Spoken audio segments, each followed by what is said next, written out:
Let me tell you a simple story as I'm winding up. I grew up in Entebbe. Bishop yakulira Entebbe. Now Entebbe is a lagoon surrounded by waters. Entebbe kafo aketoloddwa amazzi. And you know, spirits love those kind of forests, places like forests, water areas.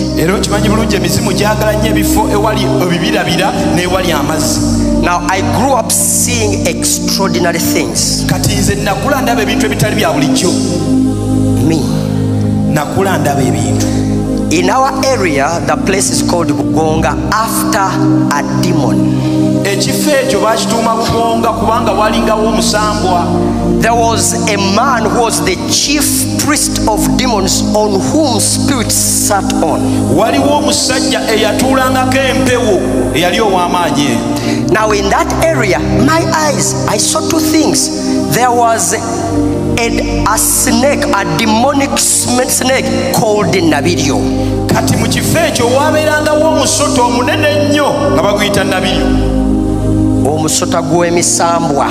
A snake of demons.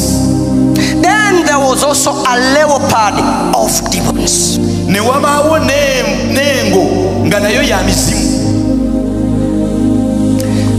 People of the clan of Mamba, all the way from Buwaya and everywhere, used to come to Bugonga to worship on that rock.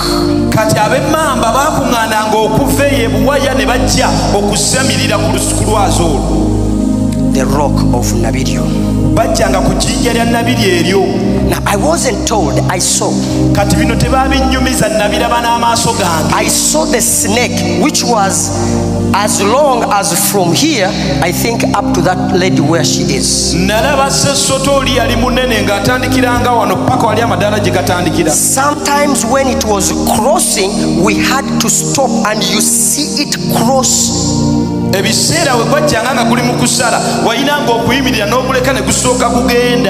So big, and it was harmless. It would go on its rock, and people used to come and worship. Nearby us, there were some tombs. On this side of Bugonga, we had the shoreline called Serwanja.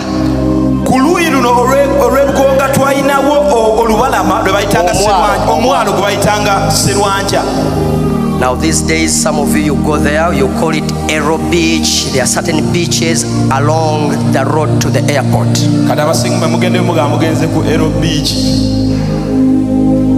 When we are growing up, there was a prince demon called Serwanja. We are not permitted to walk at 2 there. And there was no development whatsoever. Bugonga, Serwanja and Chiembe this side, no development whatsoever could be there. In a certain period of the year, a demon would get up from there, and at night around 8, between 8 and 9, and would make noise in the air while everyone is hearing. And on that village, Bugonga, no one would build a nice house. No electricity would come. Every young man, young woman who was raising up, he would end up drunk.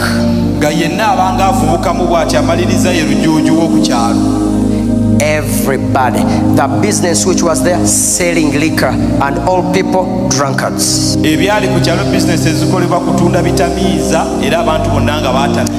the Lord brought me out here, and I started, I went to school in Colossus, and from there, the Lord sent me, I received Jesus, and the Lord sent me back to Bugonga.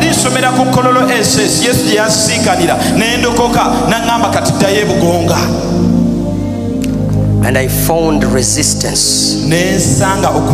I was the first person to preach Christ in that area.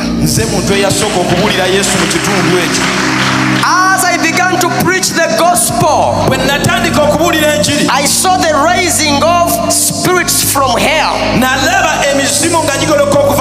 to fight me. But let me tell you, they didn't know that greater is he in me than all the demons in Serwanja, in Chidembe, in Bugonga, there.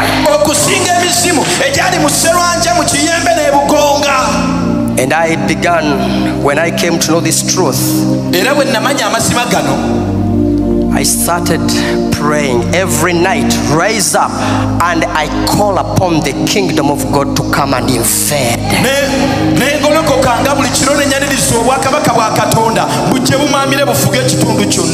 And one day, I was sleeping.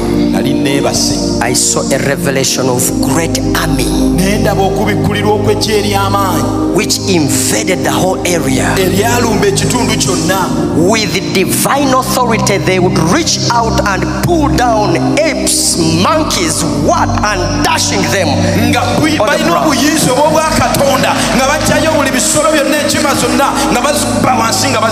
And each time they would dash them, intestines would do.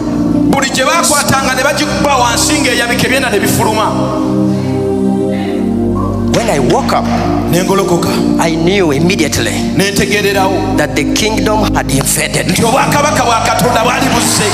But then I looked on the floor, I saw blood and pieces of flesh everywhere. In my whole room, it was like there was great battle.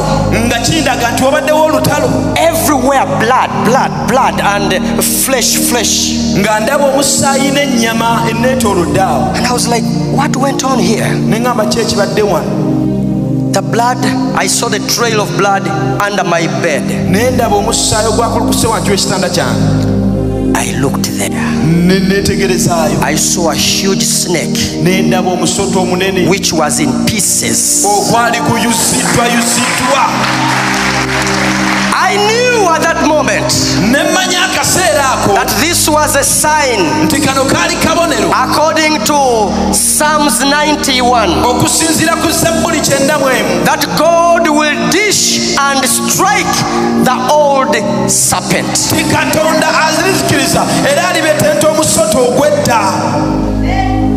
And that was the beginning.